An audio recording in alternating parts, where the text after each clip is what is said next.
जोहार, नमस्कार। देख रहे हैं आप द भारत मित्र। आपके साथ मैं आरती सिंह और मेरे साथ है सहयोगी अभिषेक भारती।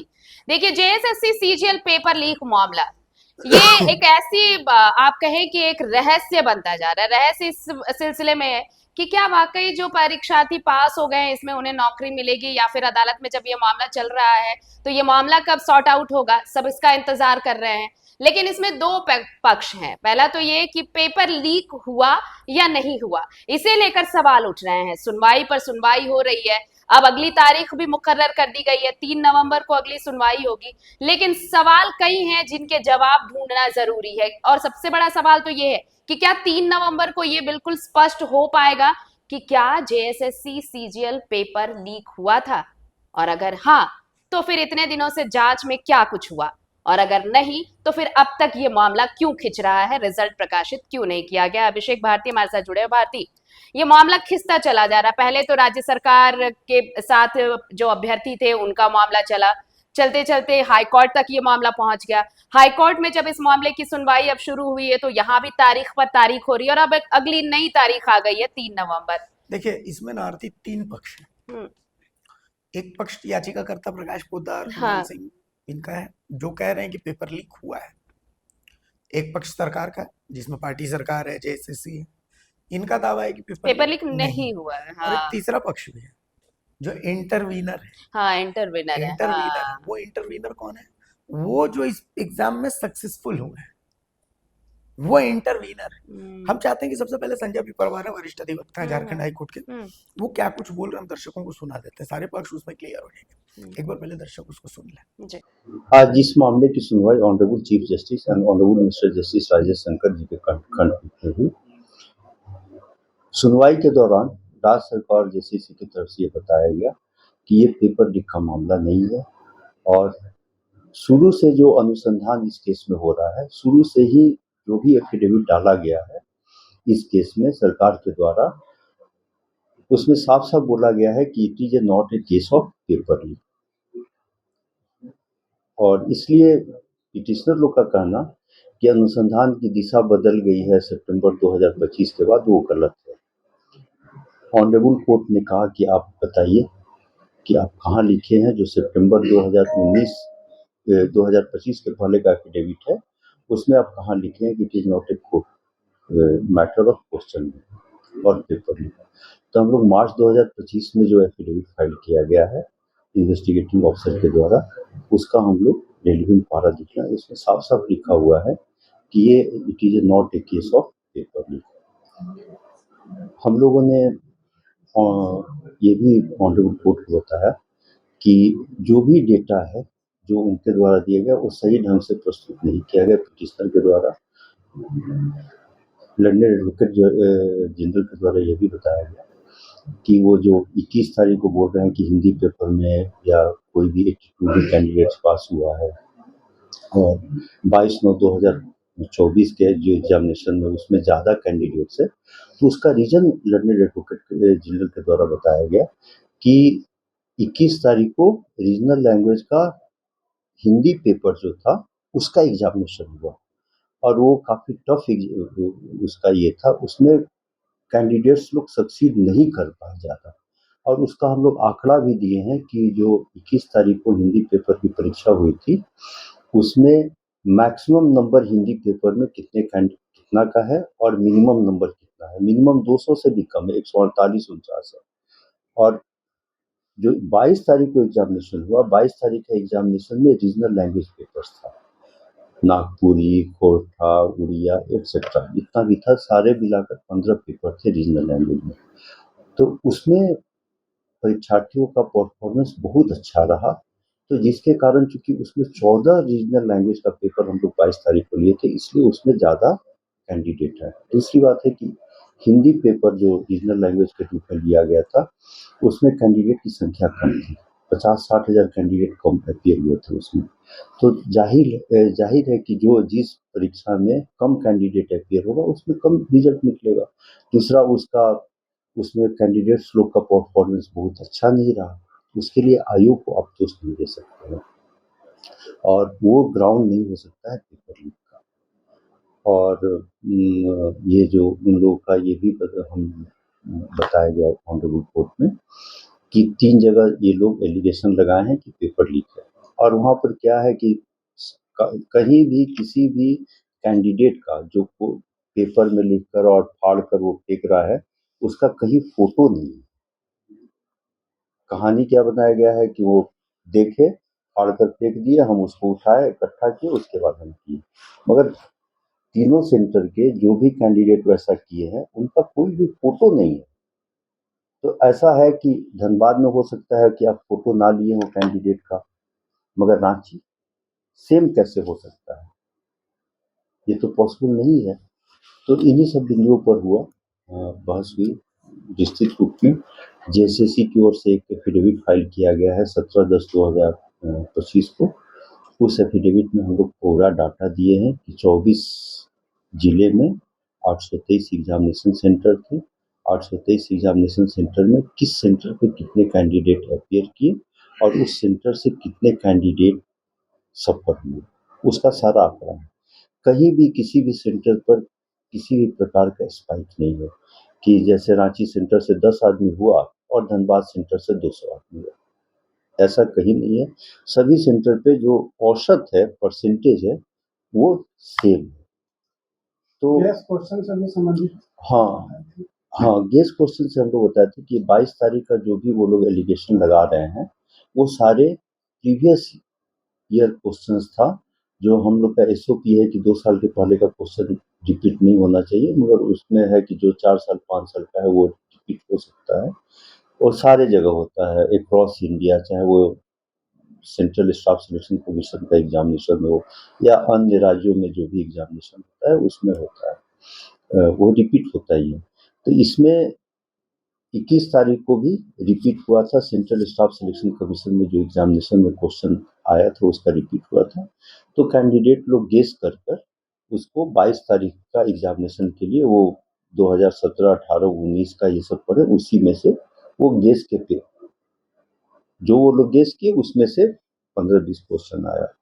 और उसमें हम लोग मस्ताना का भी रेफरेंस दिए कि वो जो बोले कि हमको दीपिका बताई, दीपिका बोली कि हम लोग नहीं बताएं, ऐसा कुछ नहीं है। हम तो केवल रिपीट मतलब हमको गेस वर्क मतलब गेस करने के लिए बोला गया था, प्रीवियस ईयर क्वेश्चंस को पढ़ने के लिए किया था, उसी में से आया है। इन सारे तथ्यों को रखा गया ऑनरेबल कोर्ट के समक्ष और ऑनरेबल कोर्ट ने उसके बाद फिर हम लोगों का जब आर्गूमेंट खत्म हुआ रेडनेट एडवोकेट जनरल के द्वारा, तो फिर जो सक्सेसफुल कैंडिडेट्स हैं जो इंटरवेनर बने हैं उन लोगों के द्वारा इस मामले में आर्गूमेंट किया गया ऑनरेबल सुप्रीम कोर्ट के सीनियर एडवोकेट के द्वारा की गई और वो सुनवाई अभी भी जारी है। सोमवार को फिर इस मामले की सुनवाई लेकर भी प्रश्न खड़ा किया गया था। उसको हम लोग एक्सप्लेन कर दिए कि वो जो एसआईटी बना है जिसमें एसपी रैंक के ऑफिसर को हम लोग सरकार ने इन्वेस्टिगेटिंग ऑफिसर बनाया है, IG rank DIG rank officer हैं उसमें एसआईटी के मेंबर है, उसका हम लोग एक्सप्लेन कर दिए। और वो ये भी बताया गया कि कोर्ट का भी ये ऑब्जर्वेशन था कि आपको करना चाहिए, तो उसके बाद हम लोग कर दिए। तो उस बिंदु पर अब कोई भी किसी तरह का संदेह नहीं है कि हम लोग जो एसआईटी का गठन हुआ है वो गलत है। Now it is accepted to be. Santosh Kumar Mastana की जो गिरफ्तारी हुई है, जो पक्ष रखा जा रहा है प्रार्थी को, अब दर्शक सुन चुके हैं कि भाई इसमें क्या कुछ चल रहा है। देखिए असली मुद्दा जो है वो मुद्दा ये है कि पेपर लीक हुआ है या पेपर लीक नहीं हुआ। दो ही चीजें हो सकती है ना। सीआईडी का दावा है कि पेपर लीक नहीं हुआ है। सीआईडी और एसआईटी कह रही है कि अब तक हमारी जांच में यही पता चला, अफवाह फैलाई गई है पेपर लीक की। ठीक है, पेपर लीक नहीं हुआ है। और जो पिटिशनर है, पिटिशनर प्रकाश पोद्दार, कुणाल सिंह, इनका कहना है कि पेपर लीक हुआ और उसके हमने सबूत भी पेश किए हैं। एफएसएल रिपोर्ट बकायदा मोबाइल जिसमें पेपर आया वो तमाम चीजें, और कुछ गिरफ्तारियां भी तो हुई यहाँ वहां से। तो ये पेपर लीक नहीं हुई आरती। ये गिरफ्तारियां जो हुई है पेपर लीक नहीं है, अफवाह फैलाना। जैसे संतोष मस्ताना, संतोष मस्ताना वो हैं, उनके बारे में ये कहा गया कि संतोष मस्ताना के पास सबसे पहले पेपर आया था, संतोष मस्ताना ने वो किसी को फॉरवर्ड किया। अब लेकिन ये कहा जा रहा है कि संतोष मस्ताना के पास जो आया था वो पेपर नहीं था, वो अंदाजा मतलब तुक्का था, हम्म गेस था। हम्म और ये भी कहा जा रहा है कि जैसे जो साक्ष्य दिए गए, अभी हम संजय पिपरवार को सुन रहे थे, संजय पिपरवार का कहना है कि कोई ऐसा शख्स दिखाइए जिसके पास पेपर था। हम्म पेपर किसी के पास नहीं था, यहां तक कि जो टुकड़े, पेपर के टुकड़े जो भेजे गए हैं सेंटर के बाहर के, उसकी जेन्युइनिटी पर सवाल है कि भाई उसके साथ किसी शख्स का वीडियो कोई नहीं है कि वो कौन है जिसके पास पेपर आया था। ठीक मतलब है, ऑथेंटिक है authenticity। कि नहीं है। तो हाँ। ये पॉइंट रखा जा रहा है। हालांकि जिन्होंने पिटीशन दिया उनका कहना है कि भाई हमने तो सबूत जेएसएससी को भी दिया था, बाकायदा पेन ड्राइव में करके जेएसएससी को भी सबूत दिया था और तमाम चीजें दी थी, ठीक है, लेकिन जो जांच हुई है उस जांच को सार्वजनिक नहीं किया जा रहा है कि भाई उसमें एफएसएल रिपोर्ट में आया क्या। उनका दावा है कि पेपर लीक हुआ है, तो अब जांच का जो पूरा बिंदु वो इसी पर है कि पेपर लीक हुआ है या पेपर लीक नहीं हुआ है। तो अब चूंकि अभी तक बहस जो हुई है वो बहस हुई है, राज्य सरकार की तरफ से भी पक्ष रखा जा चुका है, पूर्व महाधिवक्ता अजीत कुमार ने पिटिशनर की तरफ से पक्ष रखा था, और इसके अलावा राज्य सरकार की तरफ से राजीव रंजन जो महाधिवक्ता हूँ और जो इंटरवीनर है उनकी तरफ से सुप्रीम कोर्ट के अधिवक्ता ने भी अपना अपना पक्ष रखा। तो अब 3 नवंबर पर नजर रहेगी कि 3 नवंबर को क्या होता है, क्या 3 नवंबर को फिर तारीख पर तारीख पर तारीख पर तारीख होती, चूंकि एक ऐसा मामला इसमें कोर्ट भी फैसला देने में कोई जल्दबाजी नहीं करना चाहता, सारे पक्षों को तसल्ली से सुनना चाहता है, बहुत सारे बच्चों के भविष्य का मामला, तो इसीलिए कोर्ट, हालांकि देखिए बार बार तारीख मिल रही, इससे ये हो रहा है कि कई छात्रों से मेरी बात हो रही है, वो तो कह रहे थे कि सर अब तो पेपर रद्द हो चाहे नहीं हो, रिजल्टे हो जाए लेकिन रिजल्ट दे दे, इसलिए कि कम से कम किसी का तो घर बसेगा। हाँ। क्या है कि जेएसएससी सीजीएल का अगर रिजल्ट नहीं आ रहा है, इसके कारण कई लोगों की शादी नहीं हो रही ज्वाइनिंग के चलते, कई लोग जो है वो मतलब उनका करियर अटका हुआ है, वो दूसरे एग्जामों में उनका सिलेक्शन भी हुआ है तो वो उसमें जाने कि नहीं जाए इसको लेकर के भी सोच रहे, क्योंकि हर कोई यही चाहता है कि राज्य की नौकरी तो अपने घर में रह करके अगर वो करेगा तो वो ज्यादा बेहतर है बनिस्पत की दिल्ली की नौकरी, हरियाणा की नौकरी या मुंबई की नौकरी के मुकाबले। तो पेच जो है वो पेपर लीक हुआ है कि नहीं हुआ है इसी के बीच में फंसा हुआ है। हालांकि देखिए बहुत सारी चीजें ऐसी हैं जो शक भी पैदा करती हैं। अब जैसे कोर्ट की सुनवाई से ठीक एक दिन पहले याद कीजिए कि 4 जवान 3 जवानों को अरेस्ट की थी सीआईडी ने, तो भाई ये पहले भी अरेस्टिंग हो सकती थी, आखिर ये ठीक सुनवाई से पहले कैसे आपने अरेस्ट किया। उसके बाद इनको बेल नहीं देने के लिए भी सीआईडी ने प्ली किया कोर्ट में कि इनको बेल ना दिया जाए, क्यों, तो क्योंकि संभावना है कि ये पेपर लीक में इन्वॉल्व हो सकते हैं। तो आप खुद कह रहे हैं कि भाई पेपर लीक में संभावना है, तो जब पेपर लीक की संभावना आप मान रहे हैं तो फिर कोर्ट को क्यों कह रहे हैं? तो ये दोनों चीजें कॉन्ट्राडिक्टरी तो है ही, कि एक तरफ आप कह रहे हैं कि पेपर लीक की पॉसिबिलिटीज है या प्रोबेबिलिटीज जो भी आप कह लें, पॉसिबिलिटीज अगर है पेपर लीक की, और फिर दूसरी तरफ आप जब रिपोर्ट दे रहे हैं राज्य सरकार की तरफ से ये पक्ष रखा जा रहा है कि पेपर लीक हुआ ही नहीं है, तो एक ही वक्त में दोनों चीजें कैसे हो सकती हैं? तो कोर्ट यही सब चीजों को बहुत ध्यान से देख रहा है। देखिए कोर्ट जो है वो हमारी आपकी बहस पर तो नहीं चलेगा, कोर्ट चलता है सबूतों पर, तथ्यों पर, जो सीआईडी की रिपोर्ट है, एफएसएल की रिपोर्ट है, और जो तीनों पक्ष अपने अपने तथ्यों को पेश कर बेसिक रहे हैं। मांग जो है, जो पिटिशनर की बेसिक मांग है, 2 मांगे हैं। एक मांग तो है कि पेपर को रद्द किया जाए क्योंकि पेपर लीक हुआ है, और इस मामले की जांच जो है वो सीबीआई को दी जाए। अब जो राज्य सरकार उसका पक्ष है कि सीबीआई को देने का कोई औचित्य नहीं, हमने एसआईटी बना दी, हमने सीआईडी को जब दे दिए तो सीबीआई को देने का कोई औचित्य नहीं, पहली चीज। और दूसरी चीज, अब तक कोई ऐसा प्रूफ ही नहीं मिला जिसके आधार पर यह तय हो कि पेपर लीक हुआ है। पेपर लीक नहीं हुआ, अफवाह फैलाई गई है, ठीक है। और तो कुल मिलाकर के, और जो इंटरवीन कर रहे हैं उनका कहना है कि भाई साहब जब अब तक पेपर लीक के साक्ष्य नहीं मिले तो अब तक रिजल्ट पर रोक क्यों है?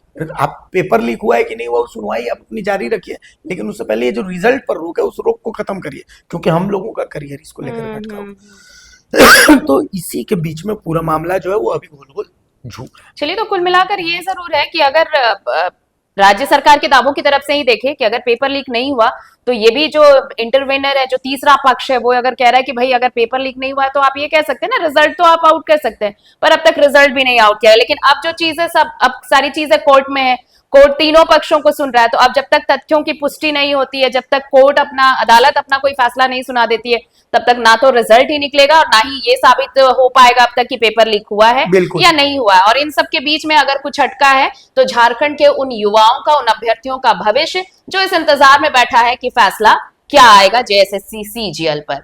नमस्कार, जोहार।